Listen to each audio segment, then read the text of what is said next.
Hello everyone, Floppy Waffle 69 here, and welcome back to the channel, guys. Today we are going to be continuing and reviewing the next ship in our Down the Line series. This is obviously going down the line to the Prince Adalbert.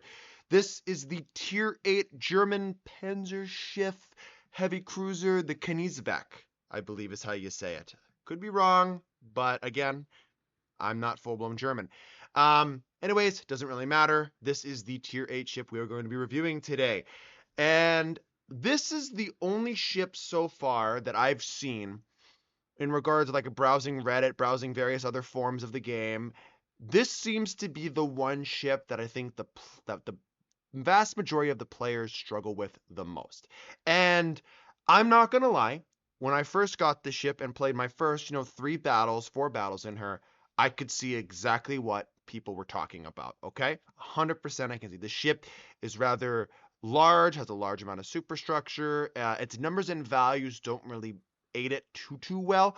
But that being said, I eventually managed to make it work once I acquired a 14-point commander, okay?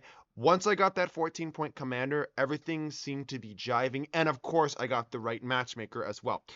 The Knesebeck in Tier 10 games is trash, okay? It is hard to play. It is trash, but then again, this basically follows suits with every Tier 8 going into Tier 10 games, okay?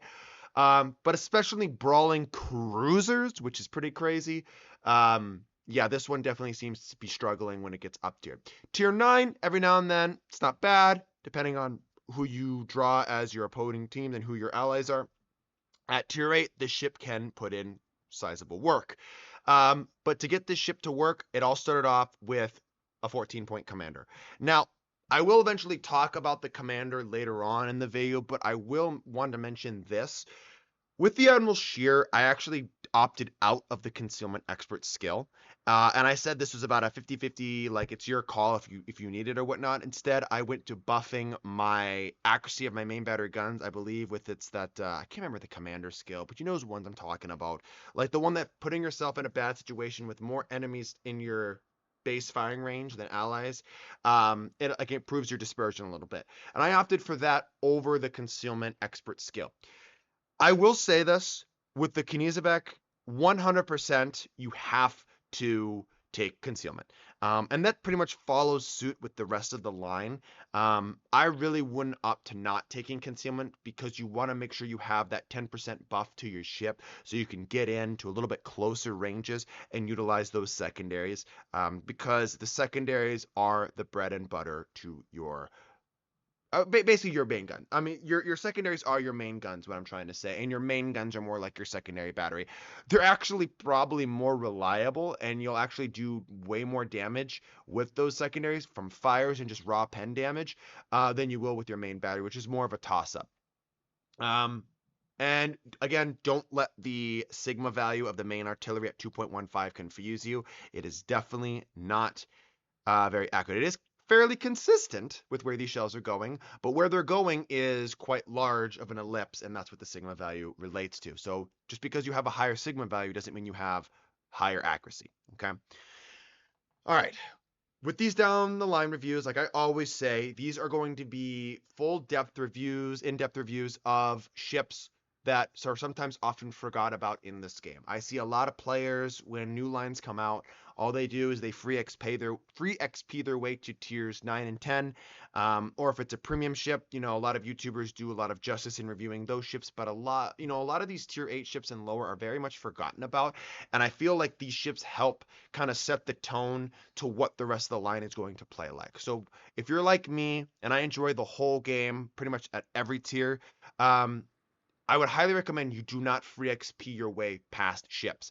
Matter of fact, I would much rather you use that free XP to fully upgrade your ship, but not upgrade out of a ship and move on as you're progressing through the tiers, because you're not learning from what each ship is supposed to be teaching you, if that makes sense to you guys. Okay, I know I'm not the best when it comes to explaining things here and there, but I'm trying to do my best. Okay, and that is one thing I believe wholeheartedly, that free XPing your way to the tier 9 and 10, just to play that is just, it's not really smart. Okay, especially when you're still in the stages of learning the game and perfecting your game, which the vast majority of us are. So without further ado, though, let's take a deep dive into the Knesebeck, talk about her, some tips and tricks about her, and then I'll go ahead and show you some gameplay. Now, fair warning, the gameplay footage I have isn't a phenomenal game at all.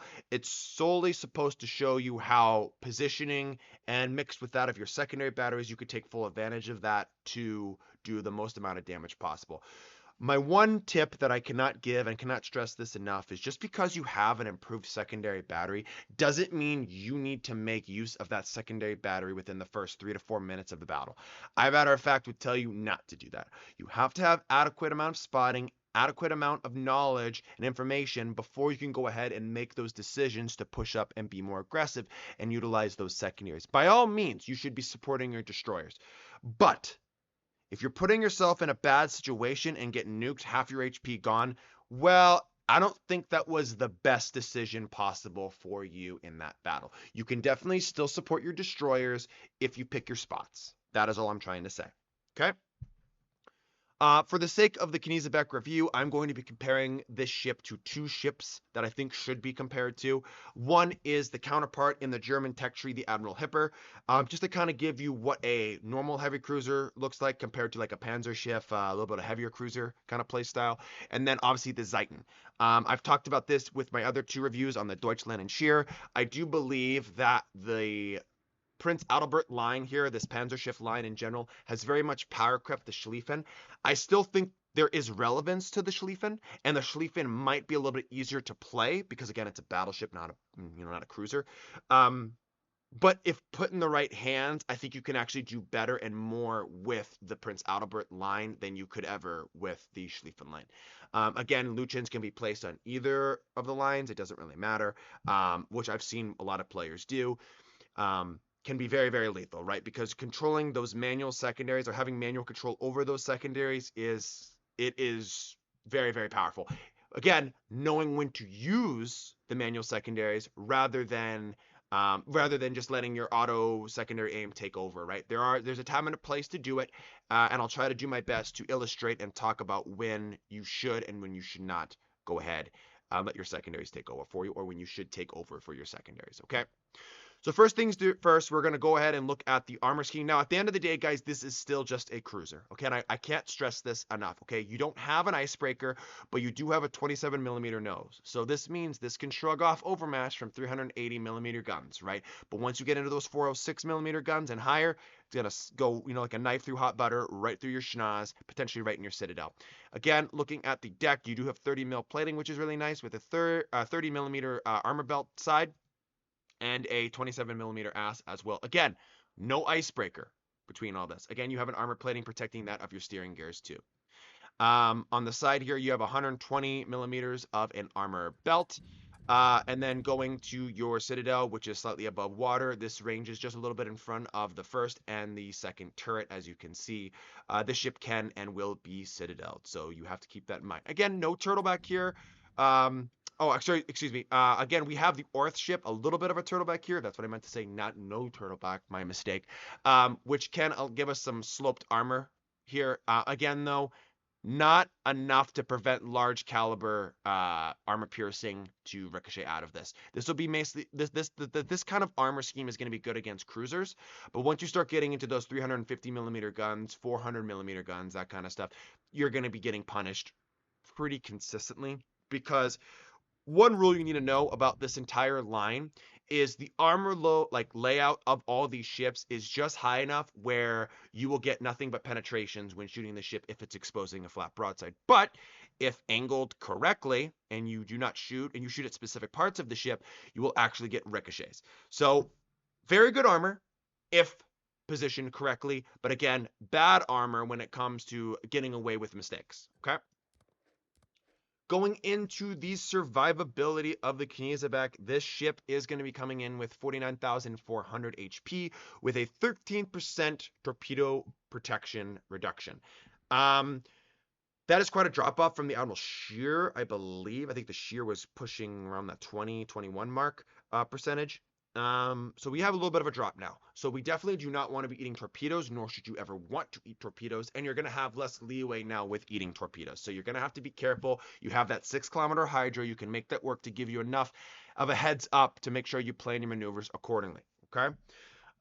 Going into the artillery, not the torpedoes, the artillery. These are the 305 millimeter guns. You are no longer at the 283 like Scharnhorst caliber guns.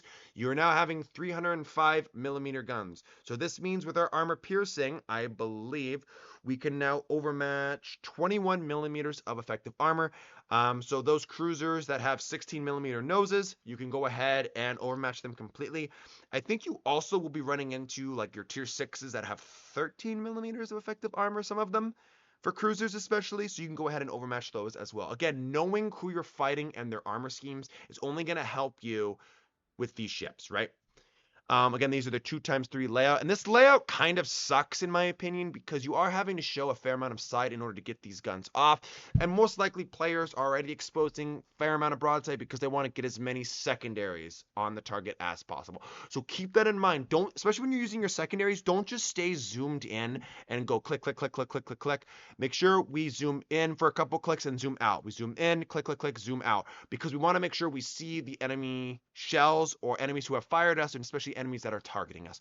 I believe with my commander build that I recommend and that I run, I don't run priority target, nor do I run incoming fire alert. So again, for newer players, I'd probably recommend dropping the expert loader skill because you really never shoot HE in this thing anyways. And go ahead and take the incoming fire alert skill, as this will help you get that little notification when an enemy that's locked onto you sends a salvo down range at you, okay?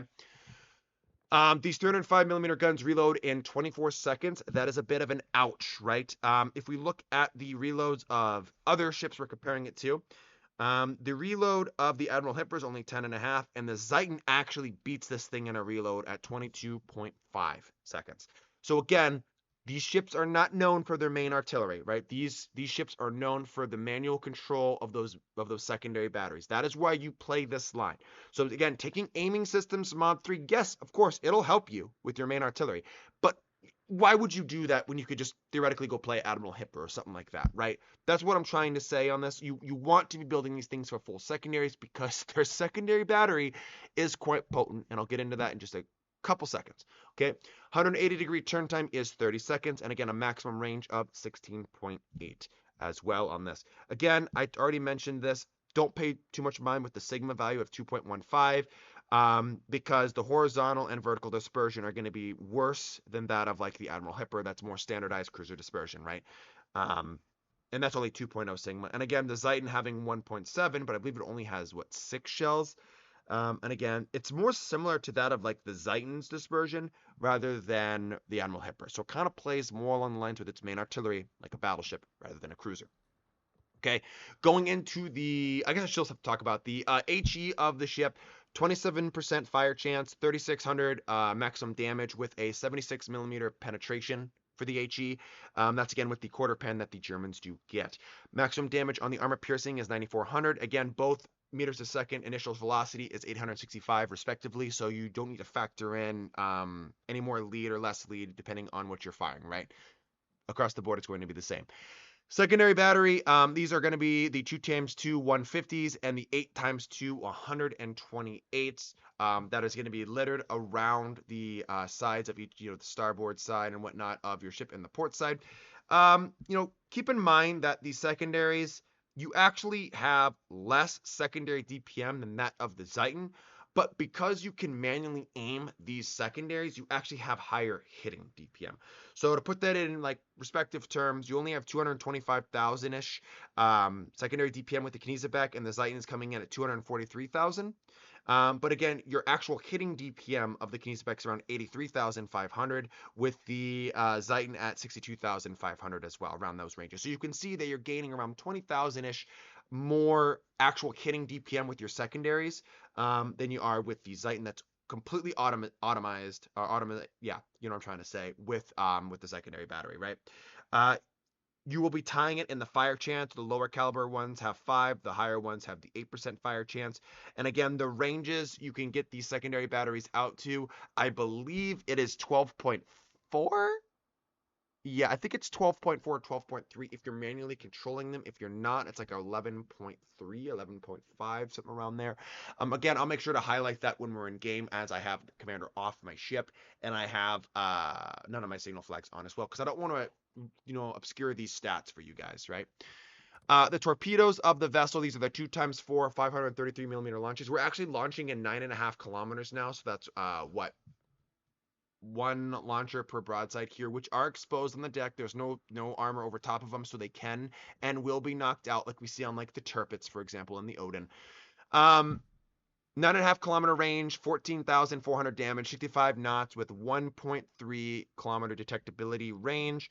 That is actually going to lead us to a 7.4 second reaction time for the enemy when they see these torpedoes, right? These torpedoes are brawling torpedoes, don't get me wrong, but every now and then, if I find myself in the kited position, I will launch these torpedoes in the general direction of where the enemy ship is pushing into me, and maybe I'll get a hit here or there. That's kind of where I found these torpedoes now to be effective. Kind of like the Schlieffen line too. I can go ahead and launch these, turn around, and then kite my opponent rather than pushing into them, having a swivel show, a lot of broadside to get the torpedoes off, and exposing my entire broadside to enemy armor piercing, right? AA defense, really not worth talking about yet. The AA will get a big increase, go to the tier 9 and tier 10. Again, though, the AA is not going to really do much for your ship. Against tier 6 aircraft carriers, the Knesebeck's AA will do a fair amount. Again, will not stop a strike. It'll only limit the strike, hopefully, to 1 is what you're looking for, right, with this AA. Maneuverability, 32.5 knots with a 760 meter turning circle radius and a rudder shift time of 12.4. I can work with this, guys. I believe in my 4th slot, I take the damage just like I did in the Admiral Shear. I don't take the rudder shift on this ship just because I can manage that effectively enough that I don't need to get any sort of help. Again, the concealment value, I do take concealment in that 5th slot to bring me down to 12.2 from, I believe it's 13.6. And then with your commander skill, you can get it down, I believe, to 11, and that is awesome. Basically, that means when your ship is detected, the enemy is within your secondary range, automized. And then if you need to manually control that, the secondary battery, they are well within that range as well. Okay. And then one last thing I want to keep note is the detectability after firing guns in smoke is 10.8. Not that good. But firing your secondaries from smoke, that is quite good, and I definitely would consider that maneuver, especially if you play these ships in a division. Ask your DD buddy, ask your ally who's in a smoke screen, or if your carrier is in a Yorktown or whatever, go ahead and drop you a smoke screen, because you can definitely take advantage of that. And it is quite scary with your secondary DPM what you can do. A lot of these ships will panic and turn around flat broadside and show everybody their fucking meaty broadside, and then your allies, especially your battleships, can go ahead and take full advantage of that broadside, hopefully citadel those enemies back to port. Okay? So guys, that is the Knesebeck in a nutshell from the port side of things. Honestly, I don't mind this ship a whole lot. I understand where the initial complaints come from with this ship. It is a little bit awkward. It's finding itself at a tier that is relatively competitive, and it is at a tier that habitually sees tier 10 games. And I think that's why the Knesebeck gets a kind of a bad rap. It's for a conglomeration of all those things that I just listed. It does suck constantly being found in tier 10 games. If not tier 10, definitely tier 9. I found the vast majority of the time I wasn't top tier, and the ones that I was top tier, I was actually doing pretty solid in. Don't be too aggressive in these ships. If you find yourself being overly aggressive, all you're doing is pissing your ship away, in my opinion. Okay, you have to pick your spots and pick those spots wisely, and make sure that we don't just stay zoomed in with our secondaries, letting them buzz off the entire time, because you will get schwacked. Okay, these ships can get absolutely citadeled by enemy battleships, so you have to be conscientious of how much side you're showing to those large caliber armor piercing shells. Okay, but guys, that is the Knesebeck. Like I said, let's go ahead and show you what this ship can do in battle. Alrighty, guys, and here we are in battle with the Knesebeck, the Tier 8 German heavier cruiser than the Admiral Hipper.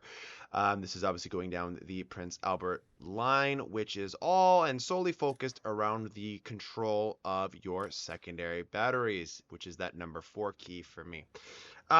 Some things I didn't mention about this ship is this is the first ship now in the line that we get a heal, which is awesome if we are playing this ship. I cannot be more happy about finally obtaining the ability to heal back some damage that increases my overall survivability. Okay, I'm very happy. But I am very unhappy that Wargang, with all their recent cruiser lines they keep adding to the game, constantly power creep lines by adding in heals on, anything other than the tier 9 and 10. So they keep adding in a tier 8, 7, 6, right? From the San Martin line to the Spanish heavy cruiser line to the Utrecht line. And that's just to name a couple, right?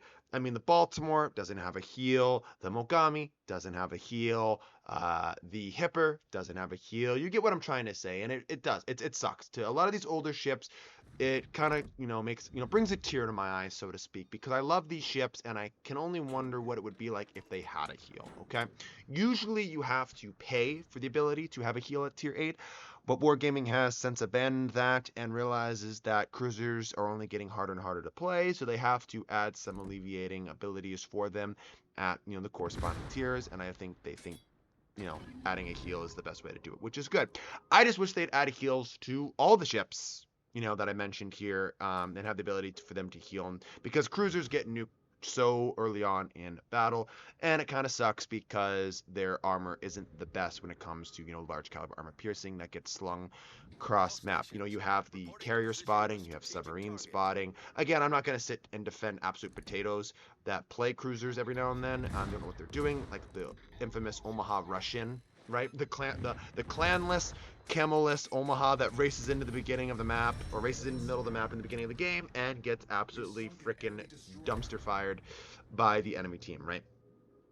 So again, I'm not here to speak on that much. I'm just basically speaking on the regards that it would be nice that if older lines got some help as well, or if they just started making all tier 8s, all tier 8s started with the heals instead of waiting till tier 9. Whatever they choose to do, they have to do something, in my opinion, because again, battleships are the most popular, and they're absolutely the easiest class to play, in my opinion. That's surface ships rather than carriers and subs. So I wish they'd do something, right? But rant done. That's the first thing I wanted to mention, is that you finally have that heal. Also, you have the ability of having that 6-kilometer hydro, which you see here, which is great, especially when pushing up to islands. I can see what's around the islands. It also sometimes catches submarines off guard too, which again is super duper nice. You also have those fast acting damage control parties. You have 4 charges base, action time of 10 seconds, and have a cooldown of 40 seconds, just like here in the Russian ones, right? They're really fast acting. You have them up almost immediately, right? But you only have a limited amount of charge. So again, a big weakness to these ships are submarines, because the only way to mitigate that submarine ping is by damage controlling it. So you want to make sure that you know where the enemy sub is at all times, and you're not just wasting one ping, one damage control party. That really is stupid, in my opinion. So don't do that. Don't be that guy. Okay. Some things that really helped me out with this ship is, again, map awareness, utilizing my mini map and understanding that when and when not to make a push. For me, what I like to do is I'm never going to push into a sub in these things, okay, unless I have allied support. 2, I'm never going to push into anything more than 3 enemy ships if I have, unless I have help, okay? These are just things that I've kind of come up with in reading the minimap in general. I would rather be in a situation where enemies pushing into me and I'm pre-kited, because my gun firing angles will be a little bit better, and so will my secondary firing angles. And I can also launch my torpedoes behind me as well. Even though the torpedo firing angles on the ship are not bad, and you can pretty much launch them almost forward. But again, to me, it just is easier to play. Also, I wish this Grom would have told me he was smoking, because I could have stopped a little bit earlier than I did, and now I have to tactically beach. So that's kind of what I came up with when I played this ship. So, and it's really helped me a lot, especially mitigate a lot of the weaknesses that this ship does indeed have, which we've already touched on in the port analysis side of things. Going into the commander build, I obviously take Grease the Gears for obvious reasons, because realistically there isn't like a phenomenal tier 1 captain skill that I want to take in this thing that really doesn't help my ship. I go ahead and follow it up with Demo Expert for my secondaries. Give them each an extra 1% chance to set a fire, which is huge. I definitely find myself lighting up and blazing up constantly with this thing when it comes to shooting enemy ships. Going again, I follow up with the, I believe it's called Pack-a-Punch skill. This is going to give my secondaries a plus 20% battery firing range and a 15% damage to my torpedoes as well, which is a get 2-for-1 action, which really is useful on this ship. And again, that number 4 skill, I'm taking Top Grade Gunner because minus 10% secondary battery reload time and minus 8% main battery reload time if an enemy ship, or sorry, basically if you're detected within your main, main battery, what is it, your main base concealment value, like mine would be what, 11 something here, then you can go ahead and get that buff as well. I followed it up with Concealment Expert. I've already talked about why I do this. Then I go ahead and take Adrenaline Rush for obvious reasons. You're going to take damage or brawler.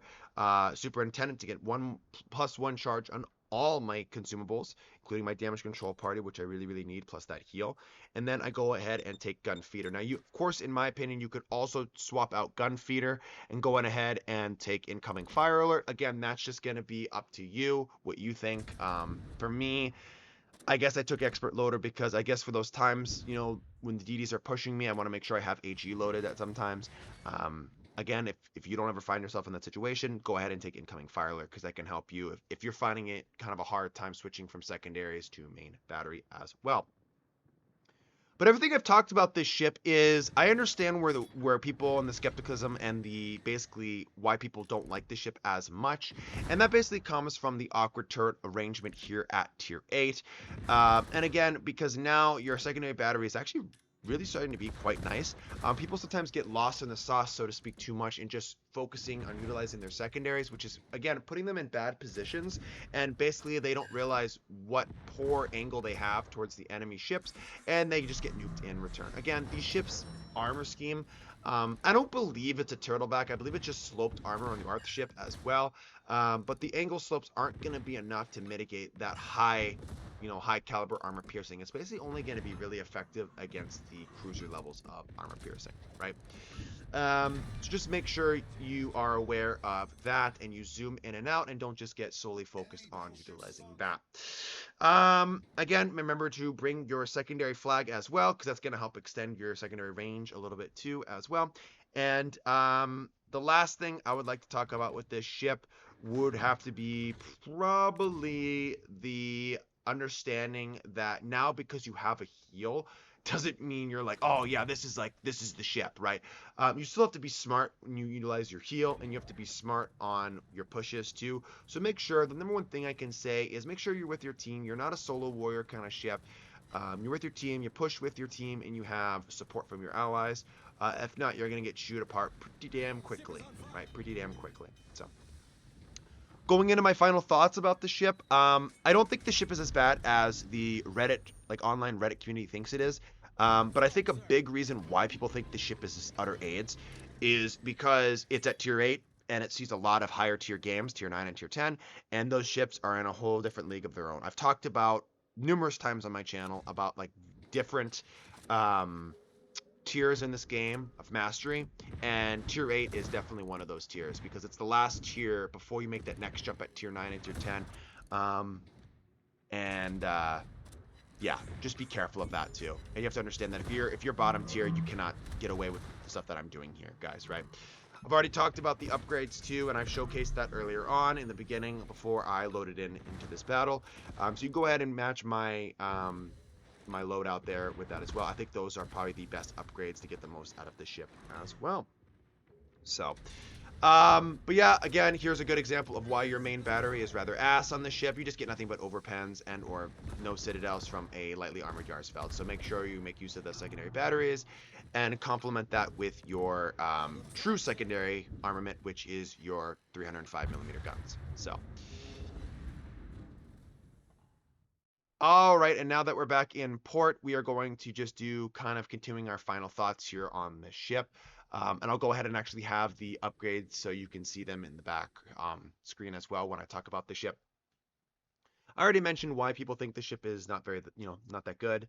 And I agree. I think that this ship is a little bit of a sore spot, but I think it teaches you a lot of valuable lessons that can translate to especially the tier 9 and tier 10. So please don't fast track through this ship. Try to obtain the most out of her and learn the most from her, because it's going to translate very, very well to your next two ships, which are kind of starting to make a name for themselves here in game, being really, really good at what they do in their play styles, right? Um, I enjoy the Knesebeck after my 3 initial battles, and I got that 14-point commander. These ships are going to be requiring more of a higher level commander to really make work, especially here in the current meta. So keep that in mind as well.